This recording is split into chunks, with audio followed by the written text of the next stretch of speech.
Hello guys, welcome back to yet another video here at your favorite channel. Yes, your favorite channel of your choice. Uncle Saint is my name. Yes, so today as you can see that people are excited here. Avazukuru Uncle Saint they inonzi Wobik. Yes, Wobik, it's a company which specializes in actually it's an employment agents. Yes, these are the people who connect people. Yes, these are the people who connect people. I would rather use that term. And it connect vanhu. So on this day, normally each and every year they do their end of year party. So this was their end of year party day, and it was a purple party. Purple and black, as you can see that people were dressed. They were dressed in purple and black, and it was such a wonderful day. And I was also excited. I was excited to be part and parcel of this day. Yes, so I just want to show you what was happening here on this special day. Sekuzwa kwenyu kuti nini ndinanzwa dziana mai venyu gotwe mumba mana mama kana ndatomira pano ndakamira neropafadzo rana amai zvakare. Ndakakutarisai kudai igore rechi3 ndichiuya panapa. Pagore rachona rechi3 ndiri kuona kuvandudzwa kwakakura. Vakanga varipo pagore repasere apo varipo here chimbosimudzai maoko vaivapo palast year. Simudzai maoko ndaukuonai right. Mukada kutarisa pagore repasere nelast year this year pane musiyano wakadii. Asi vanhu vari panapa bishop havasi fair. Vaudzana zvekupfeka nekala, inini vobva varega kundiudza. Kutaura chokwadi makachena. Ndaona vanhu vakachena. Patachipinda panapa ndatombofunga kuti pamwe tiri kurasika. Wesi pandazoona magraduates, but munondiudzawo kuti kwane magraduates. Aiwa, mufaro wangu kuva panapa. Ndinokudai mese. Hakuna vamwe vanhu vakaita semi. Inini from Nesaint TV crew tataiwa regai tiende tinotsapota mutambo wedu. We are one family. Wobik is the best, and it. Yes. And if you are part and parcel of Wobik, just know that you are the best. Yes. This is the employer or the employee. Vaka connect one nekuda kwe Wobik. All of you are the best. Yes. I want to welcome my brother. Chimboye panapa regai ndikuwaridana. Murume ari panapa musiku muziva ari kupisa.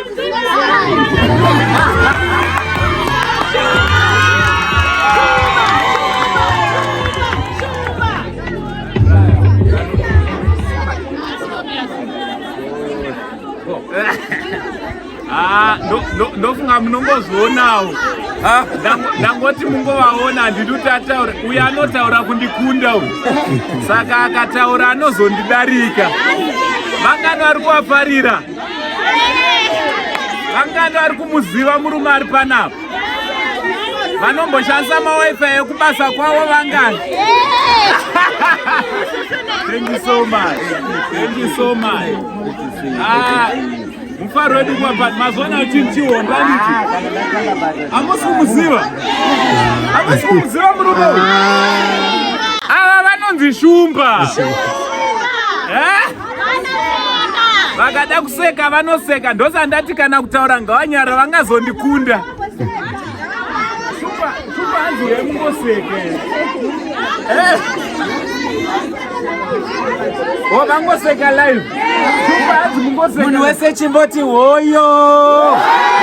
Chimboti hoyo.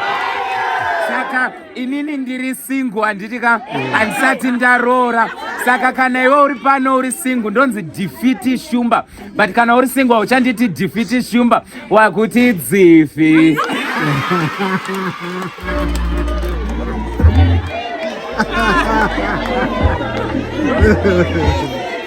ndosaka ndambokudzai ndamuvharira panze kuti handidi kuti ataure nekuti pakutaura anondikunda handiti amenoti vari kugraduatesa muchamuitire dzifiti handiche wait vari singu simudzai maoko toni alright kekupedzisira vanogona kuti dzifiti shumba ndanani itaitinzwei finish watora vese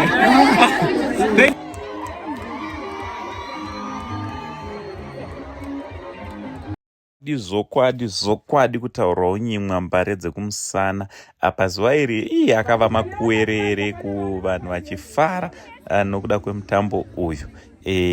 Zvakare ndakafara pandakaona my brother Defeat Shumba. Yes, Defeat Shumba ndofunga muri kumuziva murume ari kupisa kuTikTok, murume akaenda nechimuti zvamai manje. Also kuona my Titi, my dear sister, she was there as well. Vakanga varipo. Ndofunga moiziva kuti my Titi, she is an inspiration to many ladies. So kuvapo kwavo pane vakawanda vakafara, if not all, handiti vanhu vakanga varipo vakafara kuona maititi vachinge vari part and parcel of this special occasion. Zvakare muzuva iri kwakava nemakuwerere, kwakava nomufaro nekuti pakanga paine graduation ceremony, and I was so excited to be handing over my certificates ku vanhu vakanga vagraduata mumafaculties akasiyana-siyana. Vanhu vakanga vachigraduata musi uyu. Chinova chinhu chinofadza. Ndichida kutenda zvakanyanya mai Apostle, ndoava muri kuona vari kukwasana namukoma Defeat Shumba. Mudzimai uyu vari kushanda. Kutaura chokwadi, havasi kungoshanda badzi, but vari kusandura upenyu hwevazhinji, vari kushandira upenyu hwevanhu vakawanda. Dzidziso yavo zvakare mukada vanzwa kana kuvaona paTikTok, aiva vari kupisa. Mukatsvaga vakanzi Mamoyo, ndivo Mamoyo, yakanzi Mamoyo Maids, aiwa ndivo vane akaunti iyoyo. Muchanovaona vari kuita basa rekudzidzisa rakakura, zvikuru sei vachikurudzira kugarisana zvakanaka mudzimba umu, kune vanenge vachishandirwa nevanenge vachishanda zvakare, kuti ngatichengetedzei mabasa kuvasikana, zvikuru sei vanodzidzisa vasikana vanoshanda mudzimba. So ndo zvakanga zviriko musi uyu. Angosei ndo zvakare ndiri kufunga kuti muri kuona vakanga vakachena. He was dressed, proudly dressed by Royal Closet. My dear sister V, thank you very much for standing with Uncle Saint's brand, for dressing Uncle Saint. Aiwa, nemo muri kuona kuti confidence kavanako pavanhu ndeke munhu akachena. So what do you think about this video we are taking today? This video hatina kutora nhasi. What do you think about this video?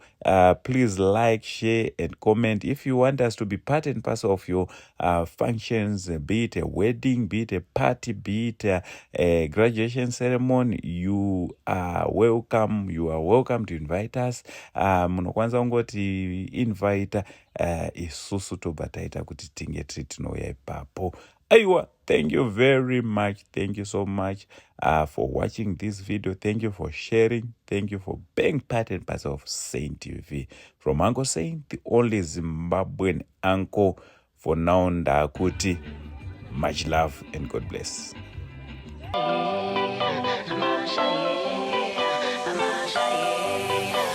I'm